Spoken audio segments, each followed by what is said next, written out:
வணக்கம் friends, welcome to than kitchen. நான் உங்கள் தேன்மொழி. நம்ம வந்து இன்றைக்கி என்ன செய்ய போகிறோம்னா, அடிக்கிற வெயிலுக்கு எதமான கூழ் தாங்க செய்ய போகிறோம். உடம்புக்கு ரொம்ப நல்லது, குளிர்ச்சி தரும். எங்கள் ஊர் கிராமத்து ஸ்டைலில் நான் செய்ய போகிறேன். நீங்கள் வந்து பார்த்துருப்பீங்க, பொதுவாக எல்லாம் வந்துட்டு கம்பு தனியாக கேழ்வரகு தனியாக தான் செய்வாங்க. நாங்கள் எங்கள் அம்மா வந்து ரெண்டுத்தையும் ஒன்றா போட்டு செஞ்சுருக்காங்க. கேழ்வரகு கம்பு ரெண்டும் ஒன்றா போட்டு செய்வாங்க. அது எப்படி செய்யலாம், அளவு எப்படின்னா நான் காமிக்கிறேன் வாங்க. கம்பு எடுத்துருக்கேங்க. கம்பு வந்து 3/4 கிளாஸ் எடுத்துருக்கேன். இது வந்து போட்டு நல்லா 2 தண்ணி ஊற்றி வாஷ் பண்ணிவிட்டு தண்ணி இல்லாமல் இருத்துட்டு மிக்ஸியில் வந்து நல்லா குரணியாக கொரகொரப்பாக அரைச்சிக்கலாம். கேழ்வரகு மாவு இதெல்லாம் 2 கிளாஸ் எடுத்துக்கலாம்.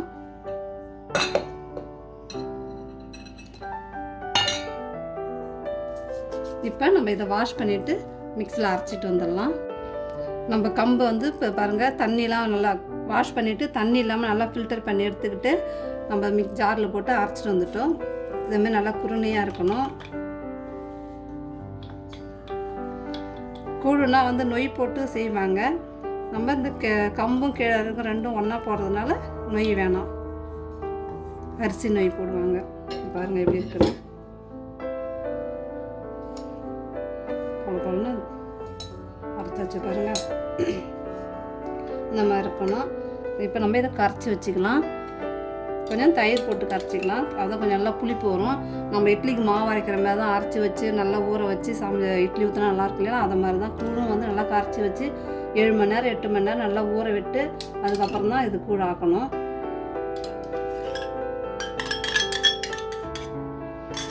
இது கையால் கரைச்சிக்கலாம் தண்ணி ஊற்றி.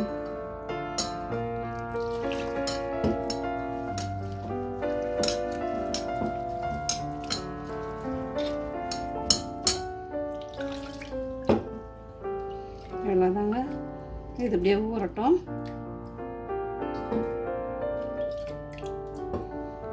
பாருங்கள் கரைச்சிட்டோம், இது இப்படியே ஊறட்டும். இப்போ மாவு கரைச்சிக்கலாம், கேழ்வரகு மாவு.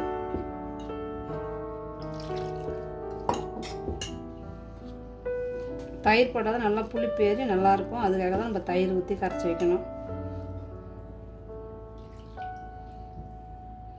மாவு நல்லா புளிச்சாதான் கூழ் ஆக்கக்குள்ள நல்லா டேஸ்ட்டாக நல்லா கரெக்டாக வரும். கெட்டியாக வரும், இல்லைனா தண்ணியாக நீத்து போகிற மாதிரி இருக்கும்.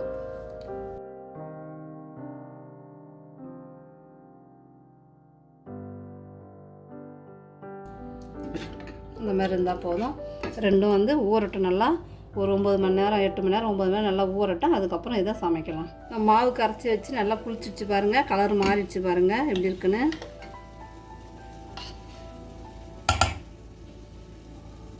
பாருங்கள் எப்படி மாவுலாம் புளிச்சு போய் எப்படி வந்திருக்கு பாருங்கள், நல்லா ஊறிடுச்சு. இப்போ வந்து நான் தண்ணி வச்சுருக்கிறேன். இந்த சொம்பால் வந்து 4 சொம்பு 2 லிட்டர் தண்ணி வச்சுருக்கேன். தண்ணி வச்சு தண்ணி எல்லாம் கொதிச்சுட்டு இருக்குதுங்க. பாருங்கள் 2 லிட்டர் தண்ணி அளவுக்கு வச்சுருக்கேன். வச்சு கொதிக்குது. நம்ம வந்து கம்பை ஃபஸ்ட்டு ஊற்றிக்கணும். கம்பை ஊற்றி நல்லா அடி பிடிக்காமல் கிண்டணும்.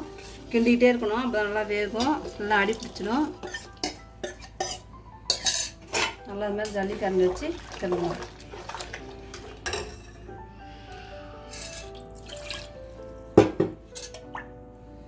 கொஞ்சம் தண்ணி ஊற்றி இப்படி பண்ணிக்கலாம். ஃபஸ்ட்டு இது நல்லா வேகட்டும். அதுக்கப்புறம் தான் கம்பு மாவு போடணும். அடி பிடிக்காமல் அப்படியே கிண்டிக்கிட்டே கிளறி விட்டுகிட்டே இருக்கணும். தீ நல்லா ஹைலியே வச்சுக்கலாம்.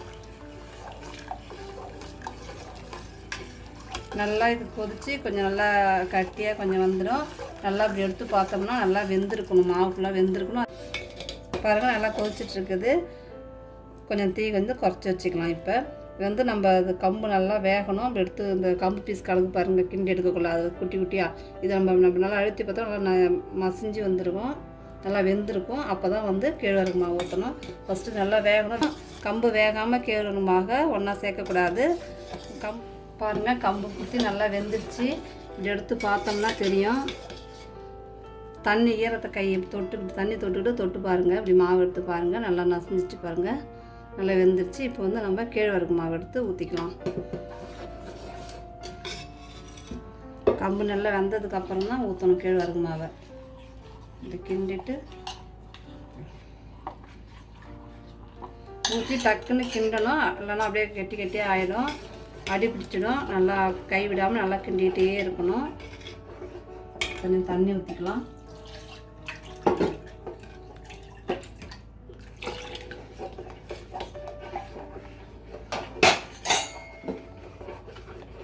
தீ நல்லா குறைச்சி வச்சுட்டு ஊற்றி கிண்டுங்க. இப்போ கொஞ்சம் தீயை கூட்டிக்கோங்க.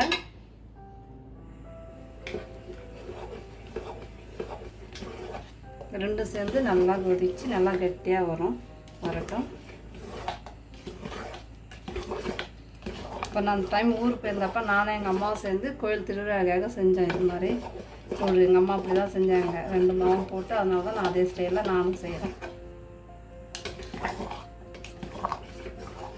நல்லா வெந்து வரட்டும். நல்லா கவனிச்சுங்க. நம்ம தண்ணி 2 லிட்டர் அளவுக்கு தண்ணி வச்சோம். இந்த கிளாஸால் அளவு எடுத்தோம். இந்த கிளாஸால் 3/4 கிளாஸு கம்பு, 2 கிளாஸ் மாவு கேழ்வரகு மாவு 2 கிளாஸு, இந்த சொம்பால் 4 சொம்பு தண்ணி வச்சு நல்லா கொதிச்சதுக்கப்புறம் நம்ம கம்பை ஊற்றி நல்லா வேக வச்சோம். அடி பிடிக்காமல் கிண்டிக்கணும்.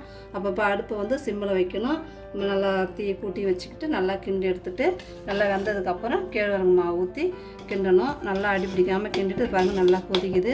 நல்லா கொதிச்சுட்டு நல்லா ஒரு மாதிரி ஏடை படிஞ்ச மாதிரி வரும். அப்போ நம்ம அடுப்பை ஆஃப் பண்ணி மூடி வச்சிடலாம். சூடாக வேணுனாலும் குடிக்கிற பார்த்துக்கு ஆறுனதுக்கப்புறமா குடிக்கலாம். இல்லை இது அப்படியே வச்சிருந்து காலையில் கூட பச்சை மிளகாய் எல்லாம் போட்டு, வெங்காயம், சின்ன வெங்காயம், பச்சை மிளகாய், மாங்காய் எல்லாம் போட்டு குடிக்கலாம். இப்போ நம்ம இதை அடுப்பை ஆஃப் பண்ணிடலாம். ரெடி ஆகிடுச்சு.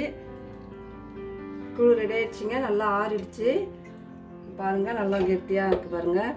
இப்போ நம்ம இதை எடுத்து கரைச்சிக்கலாம். மாவு நல்லா புளிச்சு வந்தால் தான் அது மாதிரி நல்லா கெட்டியாக இருக்கும். மாவு புளிக்காமல் இருந்தோம்னா செஞ்சோம்னாக்கா தண்ணியாக இருக்கிற மாதிரியே இருக்கும். இதுமாதிரி கெட்டியாகாது. தேவையான எடுத்து போட்டுக்கிட்டு மீதி வச்சுக்கலாம். நமக்கு இப்போ கையை வச்சு கரைக்கலாம். கையை வச்சு கரைச்சா தான் நல்லா வரும். உப்பு தேவையான அளவுக்கு போட்டுக்கலாம்.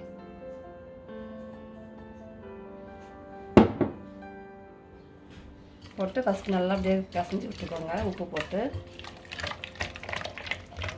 இப்போ கொஞ்சம் கொஞ்சமாக தண்ணி ஊற்றி கலந்துடலாம்.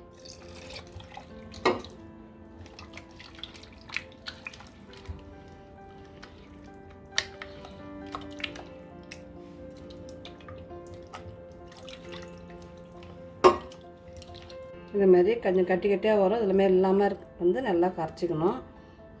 அதுதான் நம்ம கையை வச்சு கரைக்கணும். கையை வச்சு கரைச்சா தான் இதுமாதிரி நல்லா ஈவனாக கரைக்க முடியும். நல்லா கட்டி இல்லாத நம்ம குடிக்கிற பதத்துக்கு கரைச்சிக்கலாம். இந்த கூழுக்கு தொட்டுக்கிறதுக்கு இப்போ ஊறுகாய் மிளகா இருந்தால் வறுத்து வச்சுக்கலாம். அப்படி இல்லைனாக்கா வெங்காயம், பச்சை மிளகாலாம் போடுவோம். வேர்க்கடலை துவையல் எது வேணாலும் நமக்கு எது பிடிக்குதோ அது செஞ்சுக்கலாம். ரொம்ப நல்லாயிருக்கும். எது வேணாலும் தொட்டு சாப்பிட்லாம். போதும். இந்த அளவுக்கு இது பண்ணலாம். நல்லா குடிக்கிற பதத்துக்கு வந்துடுச்சு.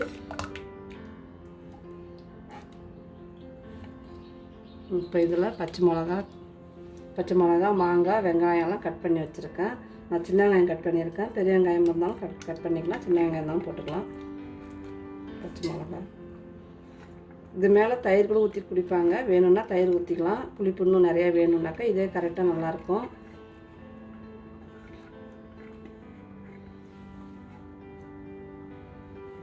ஓகே ஃப்ரெண்ட்ஸ், கூழ் ரெடி ஆகிடுச்சு. இப்போ நாங்கள்லாம் குடிக்க போகிறோம். வெயிலுக்கு நல்லா குளுன்னு இருக்கும். உடம்புக்கு ரொம்ப நல்லது.